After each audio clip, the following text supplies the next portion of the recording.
You're more than likely watching this video because you're going through a Google My Business suspension. And you may have watched my first video about a Google My Business suspension. I'm going to link it right here. Due to the popularity of my last video and other videos about Google My Business, I've decided to offer Google My Business consultations, services, and boot camps to help business owners or freelancers navigate through this landscape. So definitely be sure to check out my website to learn more about my Google My Business consultation, reinstatement services, or boot camps really help you optimize your listing to get the most out of it.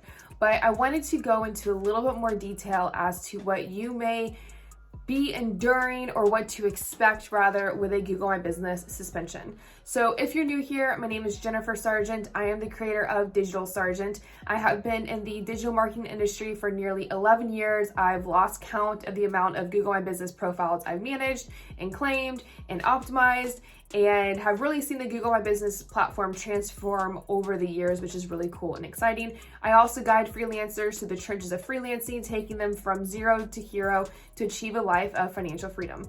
But the reason why you're watching this video today is because you are probably really concerned and feeling extremely uneasy about the current state of your Google My Business profile.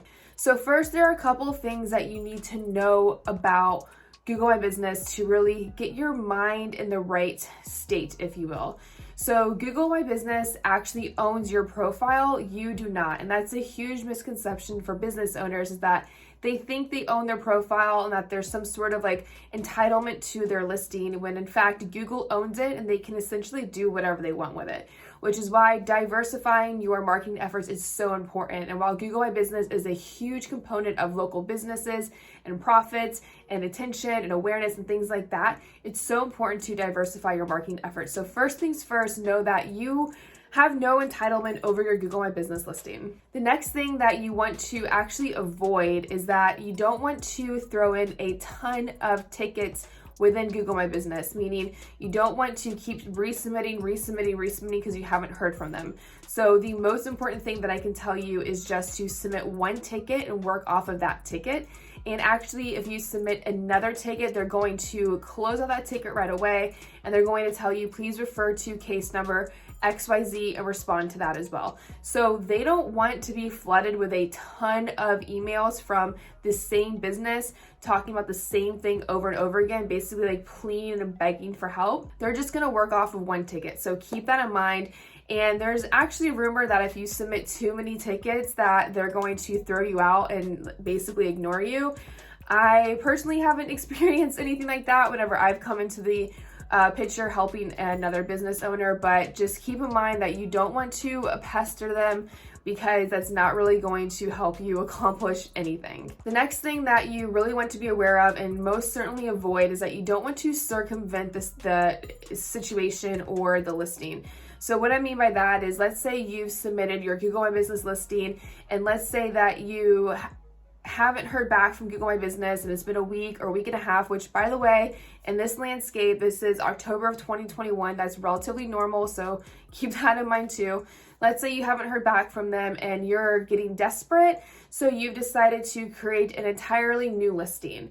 And perhaps that listing does get approved, the postcard, the entire verification process goes through, but Google will catch on to that and they will essentially deny you, and you're just sitting on borrowed time basically. So I would really encourage you not to do that.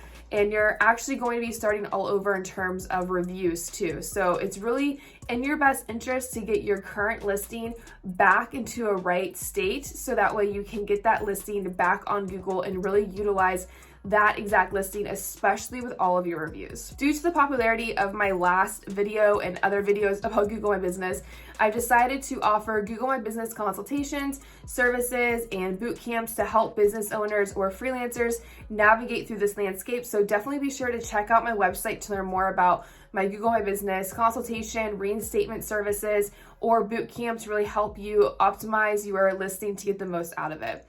So those are a couple of tips that I just wanted to throw your way when it comes to Google My Business suspension. It's that way you know what to expect. I definitely know what you're experiencing. I've gone through Google My Business suspensions before. Actually, one was due to friendly fire. It was a a mistake. The listing never should have been denied or suspended, but it happened. So it was an entire situation I've gone through. I've helped other local businesses get back on Google as well by cleaning up their listings. So I know what you're going through. I know what this is like. So definitely be sure to check out that information below. I'm going to link everything for you.